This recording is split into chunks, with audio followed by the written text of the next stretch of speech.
Well, howdy there, Internet people. It's Bo again. So, today we are going to talk about the impacts of the U.S. election through a different lens. When we talk about U.S. elections, people talk about what's happening domestically, what the balance of power means for different domestic policies. It's worth remembering that foreign powers often have a vested stake in the outcome of U.S. elections. Some have even recently admitted to attempting to influence those elections. So we're going to talk about the U.S. election through the lens of that international poker game where everybody is cheating. The biggest loser, Russia. Russia was banking on Republicans winning.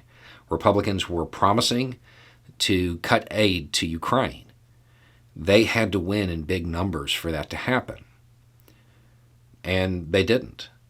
You can expect Russian leadership to be a lot more demoralized and perhaps lose their resolve because of this.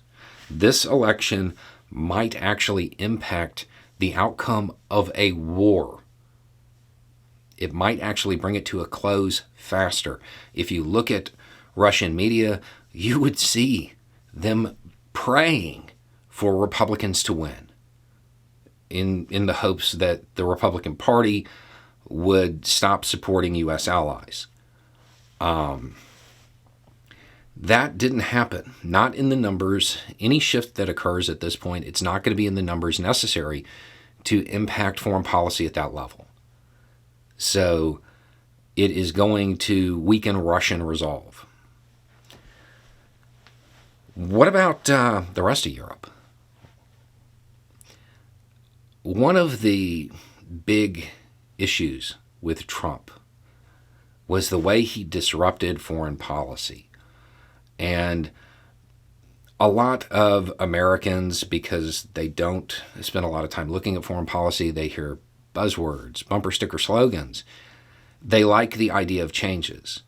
On the international scene, changes have to be slow because every card that is dealt in that poker game influences other players' decisions. So there's a lot of planning. There's a lot of logistics. There's a lot of thought that goes into shifts in American foreign policy. Planning, logistics, and thought. Do any of those words conjure an image of the Trump administration? Not really, right? The Trump administration was a disaster for U.S. foreign policy. Biden coming in that statement, we're back, baby, or something like that, that was a signal, hey, we're resuming American foreign policy. We're going to try to be more consistent. This midterm election was probably viewed by a lot of administrations in Europe as kind of a check to see if the United States was going to remain a stable ally, or it was going to become weaker and weaker due to a nationalist tendency. If the U.S. would fade from importance on the international stage because of nationalist rhetoric kind of taking over the foreign policy aspects.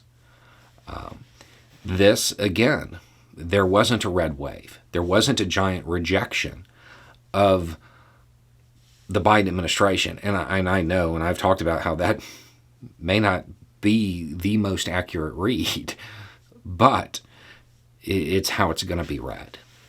It shows a little bit more stability in the United States. Now, with China, it's probably a wash because the Republican Party likes to vilify China, and the Democratic Party is actually tougher on it, but softer in rhetoric. So that's where this election lands us on the foreign policy scene. Anyway, it's just a thought.